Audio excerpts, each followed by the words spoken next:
السلام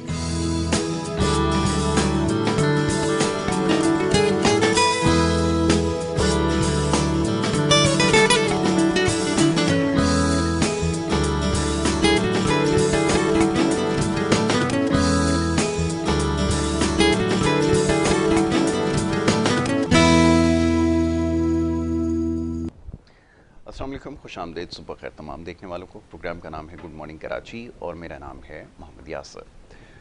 ناظرین، programme good morning Karachi میں مختلف معاملات اور مسائل کے حوالے سے گفتگو کی جاتی ہے، اور آج کل کیونکہ بجٹ کی آمد ہے، اس سے پہلے بھی پروگرامز میں اسی حوالے سے گفتگو ہوتی رہی ہے۔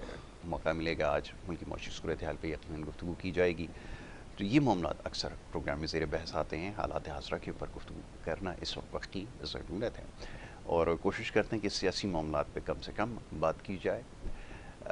زیادہ کچھ کہنے کو ہمارے پاس ہے نہیں۔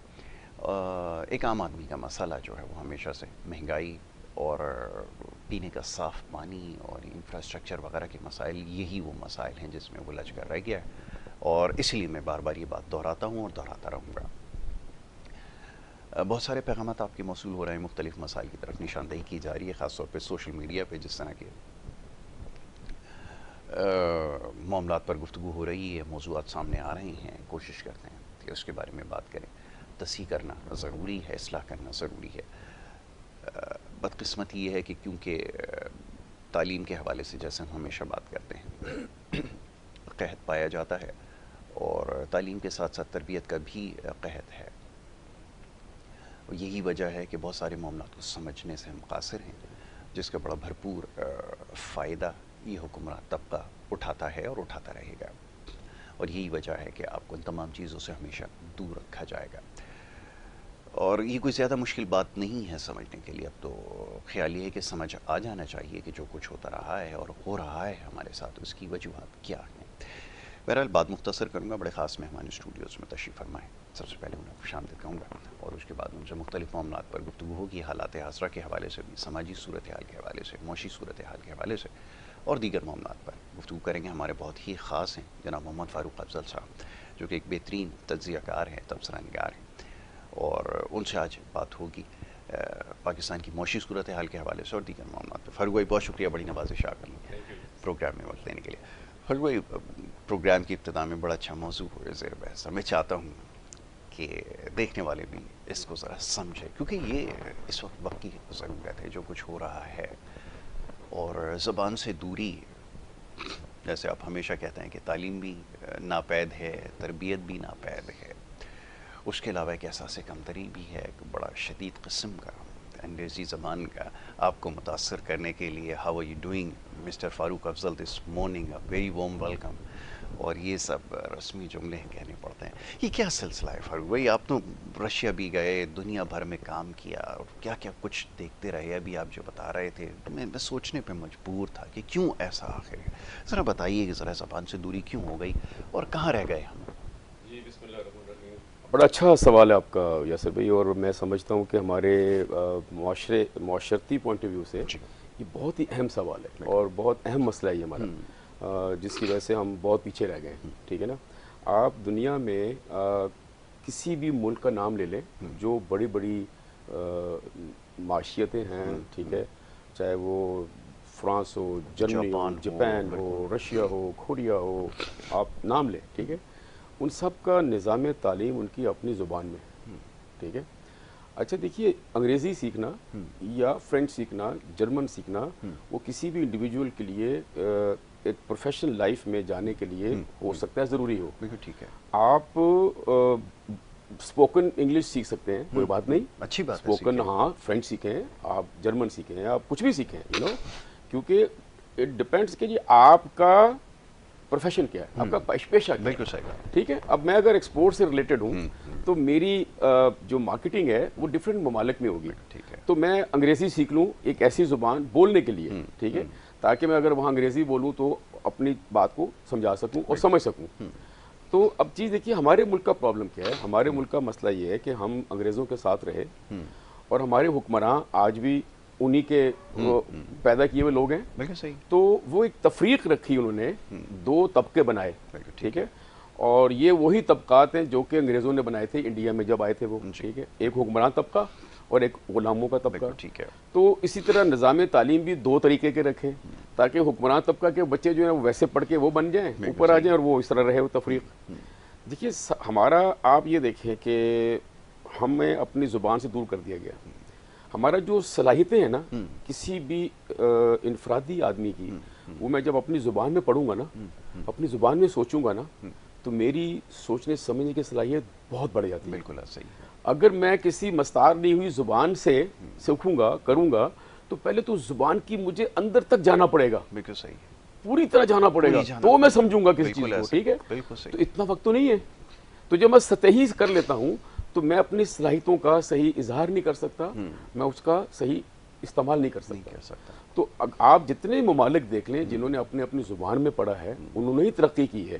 ہم زبان سیکھنے کے خلاف نہیں ہیں، لیکن اس کو صرف بولنے کی حد تک سیکھیں ضرور، لیکن جو ہمارا نظام تعلیم ہونا چاہیے وہ ہماری اپنی زبان میں ہونا چاہیے. دیکھیے میں ایک NGO ہے سارٹ آف بنایا ہم نے، ریفارمز کونسل بنائی ہوئی ہے. اس میں سب سے پہلے میں نے تعلیمی نظام کو کیا. ہمارا دیکھیے ہم لوگ بات کرتے ہیں کہ جی ریفارمز کی ضرورت ہے، ریفارم کی ضرورت نہیں ہے، نظام کو تبدیل کرنے کی ضرورت ہے. ریفارمز وہاں ہوتی ہیں، سمجھنے والی بات ہے کہ نظام ہے اس میں تھوڑی سی نوک پلنگ سوار نہیں تو ریفارمز کر لو اچھا ہو جائے گا.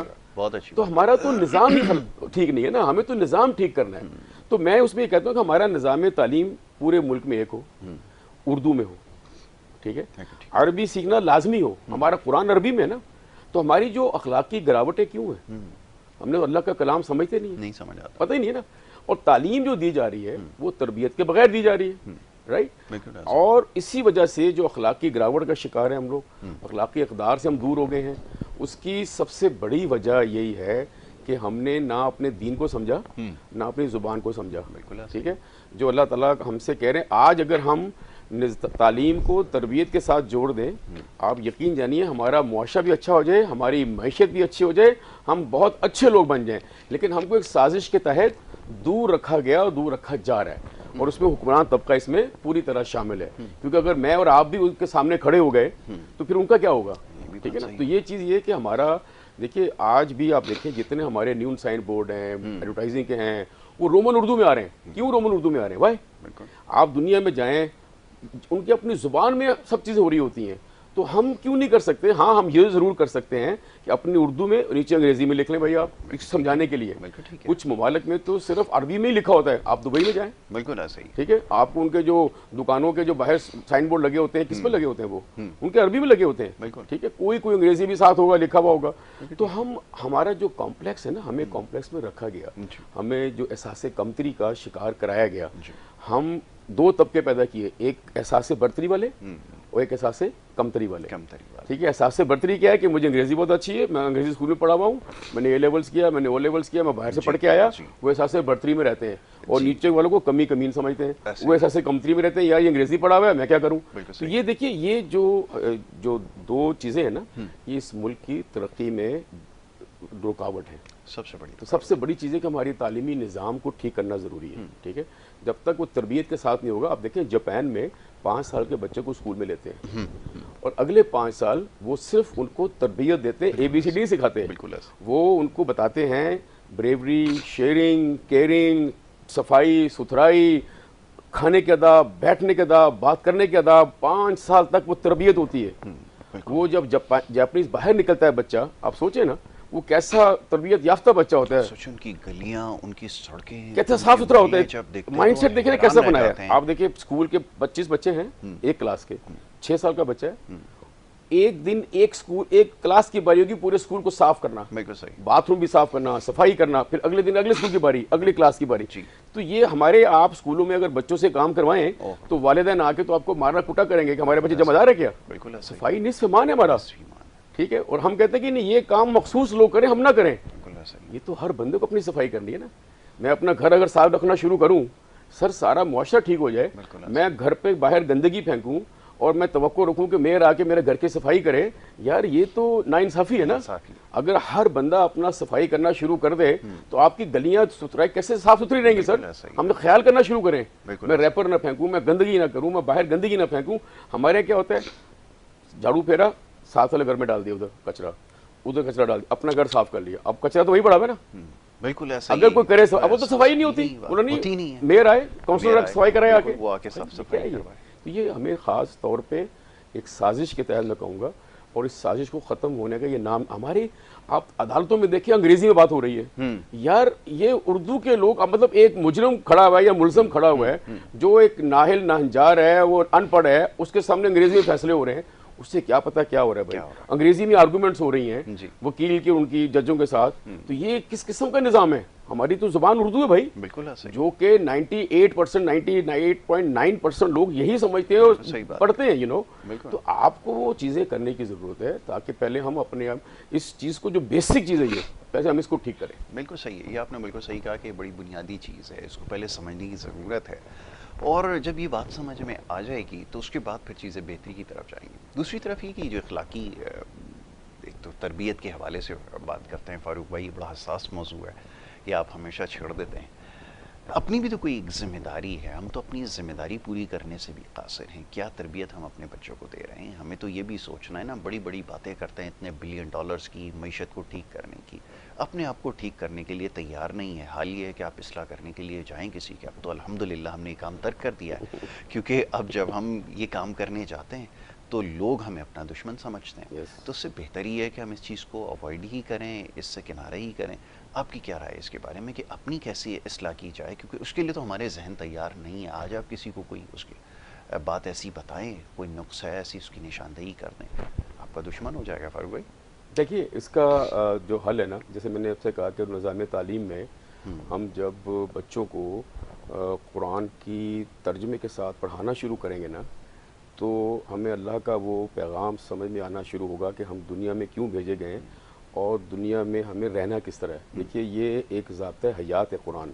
95% جو ہے اس کے اندر ٹوٹل حقوق العباد ہیں، صرف 5% اللہ کے حقوق پہ بات ہوئی ہے. ٹھیک ہے، نماز، روزہ، حج، زکوٰۃ. ٹھیک ہے، اور یہ تو اللہ کا اور بندے کا معاملہ ہے. لیکن جو 95% جو قرآن ہے وہ زندگی گزارنے کا حصہ ہے. اللہ تعالیٰ قرآن میں کہتے ہیں ہم نے اپنے آیتیں کھول کھول کر بیان کر دی.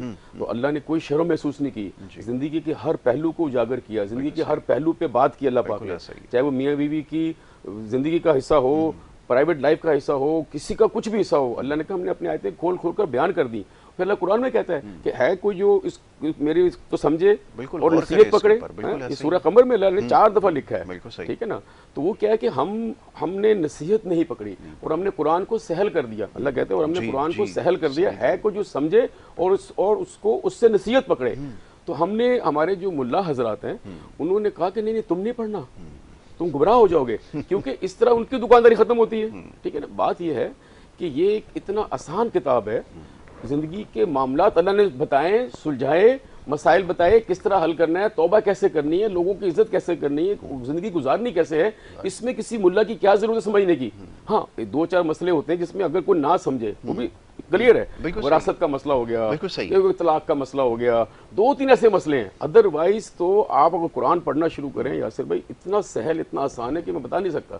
تو وہ جو آپ بات کر رہے ہیں نا، سچ بات یا کسی کو نصیحت کرنا وہ ہم نے چھوڑنا نہیں ہے. تو برا لگے کسی کو نہ لگے، ہم نے اپنی حجت پوری کرنی ہے. ہم نے وہ اللہ والی بات ضرور کر دینی کہ بھائی یار یہ طریقے سے دیکھیے، اخلاق سے، طریقے سے کہ یار یہ اچھی بات نہیں ہے، یہ بھی اس کو اس طرح کریں. ہاں یہ تربیت کا حصہ ہوگا نا. ہم اس کو لٹ نہ ماریں، اپنی برتری ثابت کرنے کی کوشش نہ کریں کہ میں بہت بڑا ہوں. ایسا نہیں ہے، کیونکہ ہم سب غلطیاں کرتے ہیں. تو ہمیں اخلاق سے، اچھے طریقے سے اپنی اس بات کو کنوے کرنا ہے. ٹھیک ہے، تو وہ سب کو ہم نے چھوڑنا نہیں ہے، اپنا کام جاری رکھنا ہے، اپنے حصے کی کوشش جو ہے وہ جاری رکھنی ہے. یہ وقت کی ضرورت ہے، اور کیوں نہ ہو پروگرام کے ذریعے کوشش ہی ہوتی ہے کہ یہ اصلاح کی جائے، اور یہ کرنا ضروری بھی ہے. اپنے تئیں بھی آپ کوشش کر کے دیکھیے. سب سے پہلے اپنی اصلاح کرنے کی کوشش کریں. ہمارے ہاں تو یہ بھی بڑا مسئلہ ہے کہ اپنی اصلاح سے پہلے دوسرے کی خامیاں ہمیں زیادہ نظر آتی ہیں، اس کے بارے میں زیادہ جاننے کی کوشش کرتے ہیں، زیادہ دلچسپی لیتے ہیں.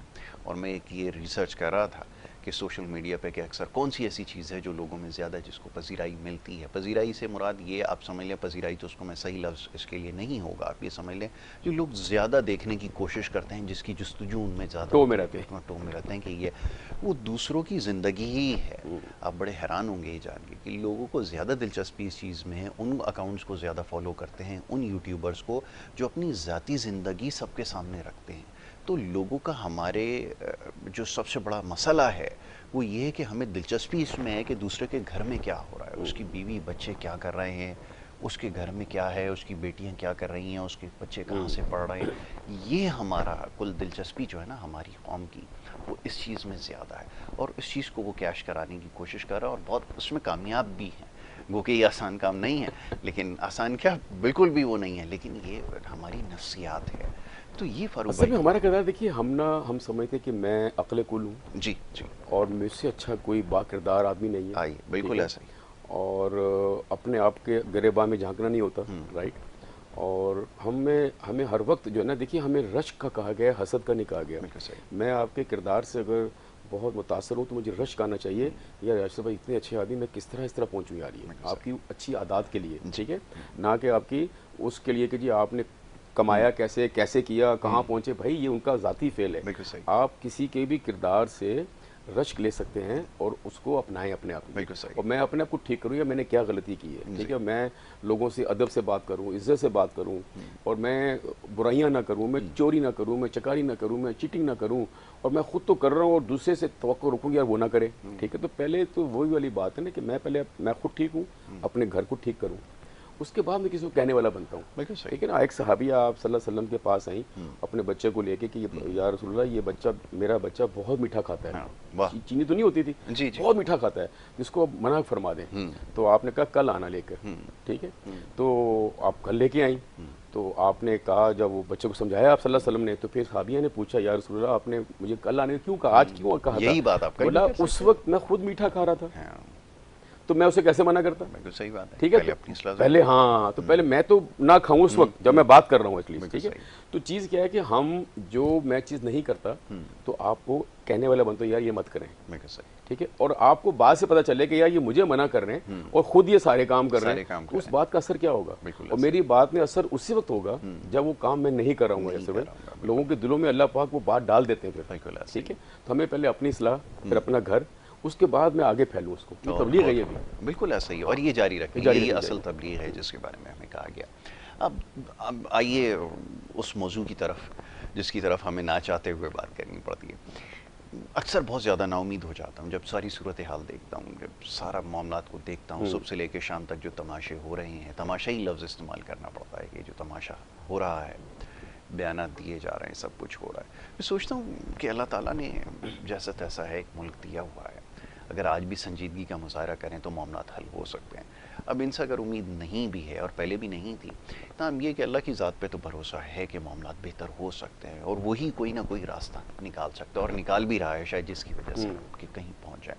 آپ کی کیا امید ہے، کیا سوچ ہے کہ معاملات بہتر ہو سکتے ہیں؟ کبھی تو ان کو خیال آئے گا کہ یار اب ملک کی بہتری کے لیے کام کرنا ہے، اب اس کے بارے میں بھی سوچ لیا جائے. اپنے بارے میں تو ساری زندگی سوچ ہی لیا، اور اس کا نتیجہ کیا نکلا وہ بھی دیکھ ہی لیا، دوسروں کے لیے مثال بھی.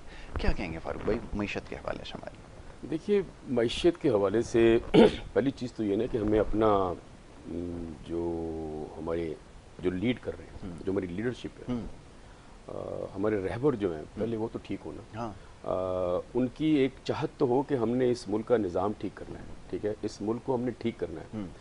اگر ہم نے سٹیٹس کو رکھنا ہے اور اسی نظام کے تحت چلتے جانا ہے، جو بھی ہمارے ایم این ایز یا ایم پی ایز یا جو لوگ بھی آتے ہیں وہ اسی نظام کے تسلسل کو برقرار رکھنے کے لیے آتے ہیں. جی، برقرار رکھنے کے لیے. اور اس میں یہ نظام ان کو سوٹ کرتا ہے، کرپشن کے لیے، اپنی یعنی اجارہ کے لیے، اور اپنے تمام جو بھی خواہشات ہیں اس کو پورا کرنے کے لیے یہ نظام ان کو سوٹ کرتا ہے.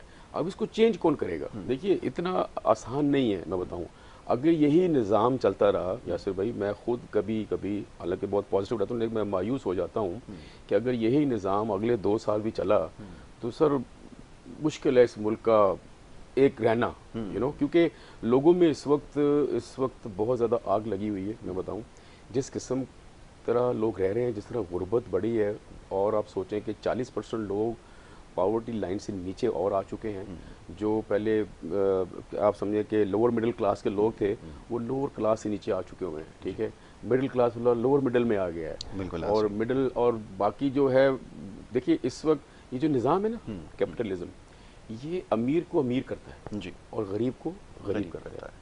ہمارا جو چھٹکارا ہے نا اس ملک کا، اس دنیا کا وہ ایک ہی نظام ہے اور وہ ہے آپ کا اسلامک اکنامک سسٹم. ٹھیک ہے, that is the only system which can save the world and which can save us as well. ٹھیک ہے. اگر آپ کہیں کہ جی یار یہ جو کیا کہنا چاہیے, یہ جو نظام ہے کیپٹلزم, یہ پنپنے والا نہیں ہے.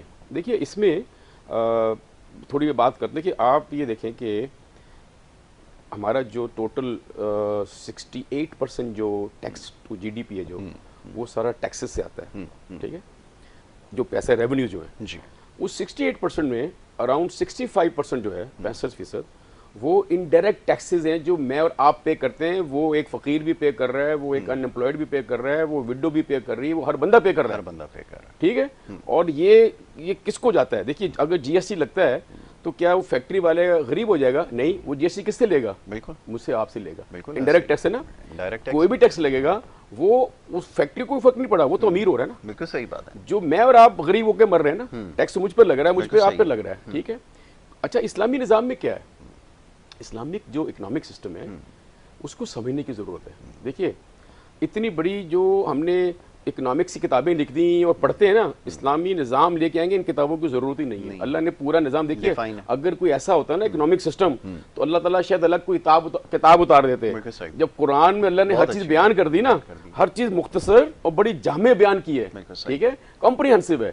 تو اس میں کیا دیکھیے کہ ہم جب اسلامی نظام میں لے کے آتے ہیں نا, اسلام میں انکم پہ کوئی ٹیکس نہیں ہے, انکم پہ کوئی ٹیکس نہیں ہے. ٹھیک ہے, اور ہم نے انکم پہ ٹیکس لگایا ہوا ہے. آپ یہ دیکھیں کہ اس وقت ایگریکلچر جو ہے ہمارا, اب اس کو تھوڑا آگے لیتے ہیں بات کو, کیونکہ معیشت کی بات کی آپ نے, تو پھر وہ ایسا میرا ٹاپک ہے کہ وہ فرق وہ اس پہ تفصیل سے گفتگو کرتے ہیں کیونکہ بریک کے لیے کہہ دیا گیا ہے. میں چاہ رہا ہوں ایک بریک پہلے لے لیتے ہیں, بریک کے بعد اس کے اوپر پھر تفصیل سے گفتگو کرتے ہیں. آپ دیکھتے رہیے ہمارا پروگرام.